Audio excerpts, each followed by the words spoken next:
और बड़ी खबर संसद के बजट सेशन से जुड़ी हुई है। लोकसभा में धन्यवाद प्रस्ताव पर जवाब नहीं देंगे पीएम मोदी। राज्यसभा में धन्यवाद प्रस्ताव का जवाब देंगे पीएम मोदी। अपोजिशन कर रहा है लोकसभा में जबरदस्त हंगामा। दोनों सदनों से प्रस्ताव पास कराने की तैयारी। तो आपको बताते चलें, कल भी लोकसभा में खासा हंगामा देखने को मिला, जिसके चलते पीएम मोदी बात नहीं कर पाए और अपना जवाब नहीं दे पाए। तो वहीं बताया जा रहा है कि अब लोकसभा में जवाब नहीं देंगे पीएम और अब राज्यसभा में वो जवाब देंगे।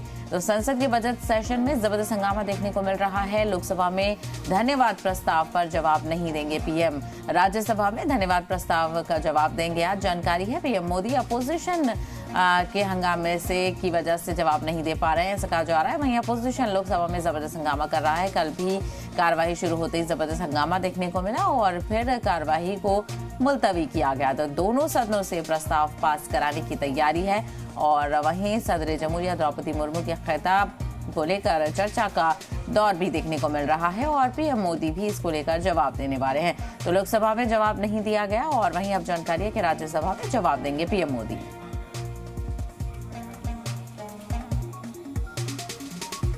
तो संसद के बजट सेशन का आज 7वां दिन और लोकसभा में धन्यवाद प्रस्ताव पर जवाब नहीं देंगे पीएम मोदी।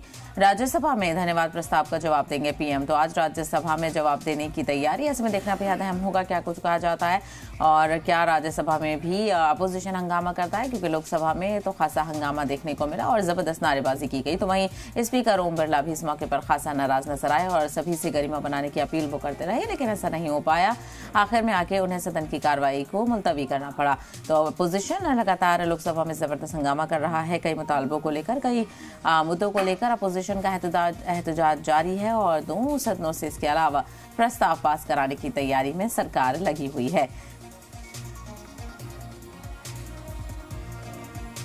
तो अपोजिशन के हंगामे के बाद पीएम मोदी के जवाब के बिना ही लोकसभा में पास किया जा सकता है धन्यवाद प्रस्ताव। वहीं आज राज्यसभा में इसका जवाब देंगे पीएम। इसके बाद दोनों सदनों से जो प्रपोजल है वो मंजूर किया जाएगा।